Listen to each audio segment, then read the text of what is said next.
Imagine a man teetering on a bridge's edge, gripping a bottle tightly, his mind a whirlwind of thoughts he can't tame. Now picture someone else, endlessly scrolling on their phone, chasing a fleeting rush with every ping. These addictions might look miles apart, but deep down they spring from the same source. A desperate flight from chaos, a quiet scream for something more. It starts subtly, a soft pull to dodge that nagging unease or hollow ache. But soon, it's a cycle that won't let go. What began as a quick fix morphs into a destructive spiral, a hunt for brief peace that only digs the hole deeper. But what's really driving this? Why do some sink into that abyss with no return, while others slip free? Today, we're diving into the tangled psychology of addiction through Carl Jung's lens, a man who saw beyond the surface into the soul's shadows. Addiction isn't just a runaway habit or a moral slip. It's a mask for a wound too deep to name.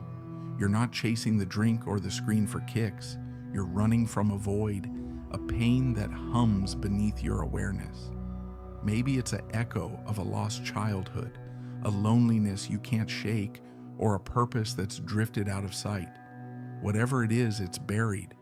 And the addict's pursuit isn't about pleasure.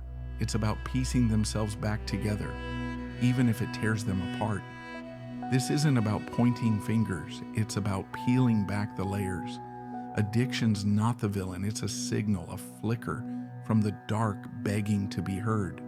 What's it whispering? Stay with me, because Jung's view on this raw human struggle might just shift how you see that next urge or the person staring back in the mirror.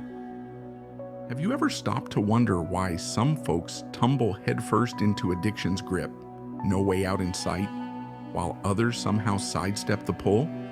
It's a puzzle that hooks you, doesn't it? Why one person drowns in that cycle and another walks free? Addiction's not just a simple slip-up. It's one of the trickiest knots the human mind can tie itself into. You see it everywhere. Someone hooked on a bottle, another lost in endless scrolls, others chained to habits that quietly wreck them. It's not picky. It wears 1,000 faces, from pills to screens to compulsive routines, all hiding a gaping hole inside. But what's fueling this urge to break away from reality? This need that feels like it's got a mind of its own? Is it just a weak spine, a lack of grit to say no? Or does it run deeper past the surface most never bother to scratch? That's where we're headed, unpacking this mess through Carl Jung's eyes, a man who dug into the soul's dark corners. Addiction's not some standalone flaw. It's a mirror, reflecting battles brewing beneath, stuff we don't even know we're fighting. It's not about the thing itself, the drug, the behavior. It's about what's missing, what's screaming to be faced. Why does it clutch some so tight they can't let go while others dodge its grasp? This isn't about quick fixes or blame. It's a peek into the chaos of being human, where every high or crash points to something bigger. Jung saw it as more than a bad choice. It's a symptom, a signpost to a psyche out of whack. So let's lean in. What's really at play here? What's pushing that relentless chase? Hang on, because the answers might just flip the script on everything you thought you knew about addiction's hold. Carl Jung didn't see addiction as a simple stumble or a mark of a shaky character. It was something bigger, a signal of a soul off kilter. Picture the psyche as a web, threads of conscious thoughts tangled with unconscious shadows. When that web tears, when life's weight or an inner emptiness pulls too hard, addiction creeps in like a quick patch. Jung argued it's not about being weak or chasing cheap thrills. It's a deeper ache, a hunt for wholeness gone astray.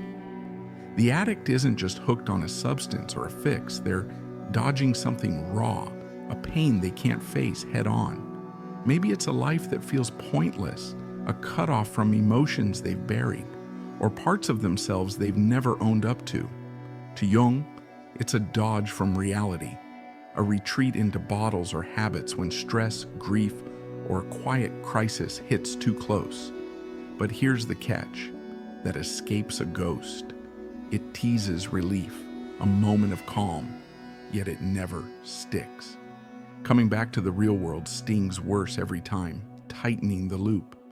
Jung saw the mind as a vast, layered thing, and addiction as an unconscious stab at filling a gap, a spiritual hollow, a longing for meaning that slipped away. It's not about the high, it's about what's missing, a belonging the soul craves but can't find. That man clutching his bottle on the bridge, he's not after the buzz. He's after a lifeline, even if it's a lie. Jung flipped the script. This isn't self-destruction for kicks, it's a misfired reach for something sacred. The psyche's out of sync, and that bottle, that screen, that rush, they're stand-ins for a connection gone cold. Stay with me, because Jung's take isn't just a diagnosis, it's a doorway to what's really breaking inside, and maybe, just maybe, how to mend it. Addiction's got a double edge. It lures you in with a quick lift, then cuts deep when you're not looking. At first, it works like a charm. That drink washes away the tension, that scroll numbs the day's grind, that hit pulls you out of the gloom. It's a flash of peace, a jolt of joy in a life that's gone flat. Almost like a taste of something bigger, something alive. Think of it. For a moment, the weight lifts, the noise fades, and you're free from the ache gnawing inside. Even back in the day, folks like William James spotted this with booze, how it could spark a glow close to a spiritual high, loosening the knots of a wound-up mind. It's effective, no doubt, a fast track to dodge the hurt or monotony dragging you down. But here's the twist. It's a loan, not a gift. That relief, it fades quick and you're back chasing it harder each time. The longer you lean on it, the steeper the price. Tolerance creeps up. You need more to feel anything at all. And soon it's not just a crutch, it's the center of your world. Everything else, your health, your people, your dreams, starts slipping to the sidelines, blurry and out of reach. Worse, it messes with your brain, carving ruts so deep you're locked in, watching yourself spiral but stuck on autopilot. What started as a breather turns into a cage, amplifying the void it promised to fill. That fleeting calm morphs into a heavier crash, and the life you meant to escape feels even emptier than before. Addiction's sneaky like that. It hands you a fix, then robs you blind. It's a short-term bandage on a wound that festers, and over time, it's not just your days it takes, it's your shot at something real. Hang tight, because this ride's got more turns ahead, and they're not what you expect. Breaking free from addiction sounds simple. Just stop, right? But it's a beast that fights back, and the battle's tougher than it looks. Here's the rub. The very thing that needs fixing, your brain, is the same thing addiction's warped. It's like trying to mend a busted tool with that same tool. The deeper you're in, the trickier it gets. The cycle's brutal. Each hit or habit digs a groove in your mind, making it harder to climb out. The more intense the pull, the more it scrambles your head, stacking up roadblocks that feel like walls. That craving keeps screaming, drowning out the part of you that knows it's poison. You're caught in a loop where the fix doesn't heal. It just tightens the chains, but there's a flicker of light. Your brain's a survivor. Even after years of wear, it can rewire itself bit by bit, opening a crack for hope. Carl Jung saw a way through, not brute force, but awareness, a kind that doesn't judge. It's about stepping back, seeing the chaos without blinking, letting the full mess of being human wash over you. Pain, want, all of it, without running. That shift can snap the pattern, not by fighting it, but by feeling it clear. Catch? It's no quick trick. Addiction's dug in deep, and pulling it out means facing the hurt it's been burying. The brain's resilient, sure, but the damage piles up. Those grooves turn into trenches, and every slip makes them steeper. Still, it's not game over. With time, With that quiet, steady look inside, you can start to climb. It's a slog, no lie. The kind of fight where you're wrestling something that knows your every move. But that's the spark Jung bet on. See it, really see it, and the hold starts to loosen. Stick around because this isn't the end. It's where the real shift begins. Ever wonder why some wounds never seem to close? Addiction often starts way back, buried in the echoes of childhood. Picture a kid growing up in a storm. Maybe it's loud fights, cold shoulders, or a home where love's a stranger. That little soul learns fast. Hide the hurt, stuff it down, keep the peace. They build a wall between who they are and who they think they need to be, just to get by. Over time, that wall turns into a chasm, a split self, aching for something it can't name. Gabor Mate nails it. Every addiction's tied to a scar, and for so many, that scar's etched early. A child who feels unsafe, unseen, or unloved doesn't just shrug it off. Their brain takes a hit. The parts that handle joy, calm, or control. They don't grow right under that weight. Studies back it up. Most hardcore addicts come from rough starts, homes where trauma's the norm. But it's not just the big stuff.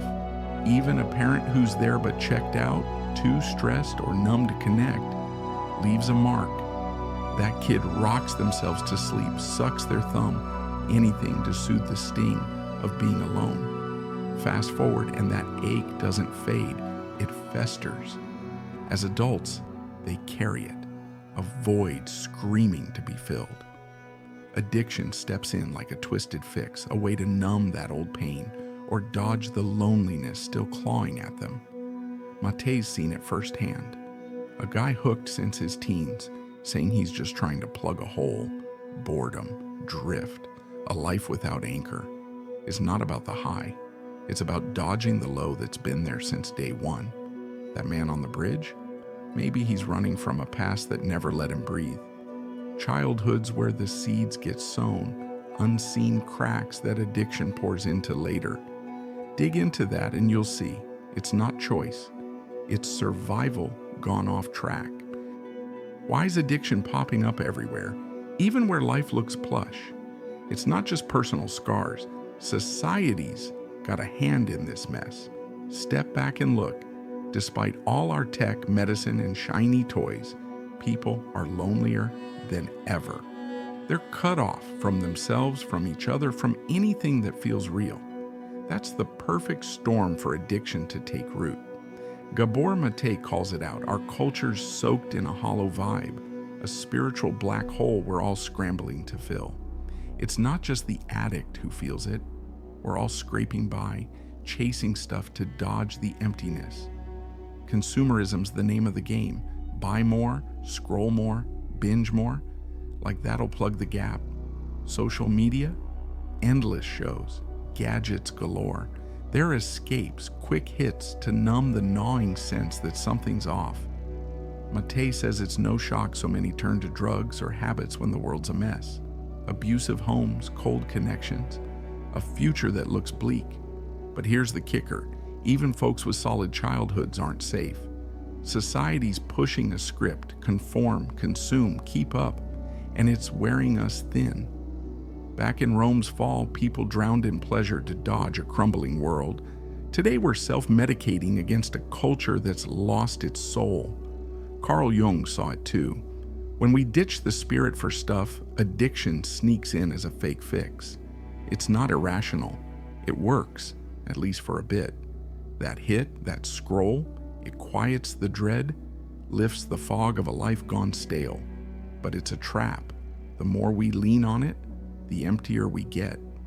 This isn't just about broken homes, it's a whole system feeding the void. We're wired to connect, yet here we are, drifting in a sea of screens and shallow winds.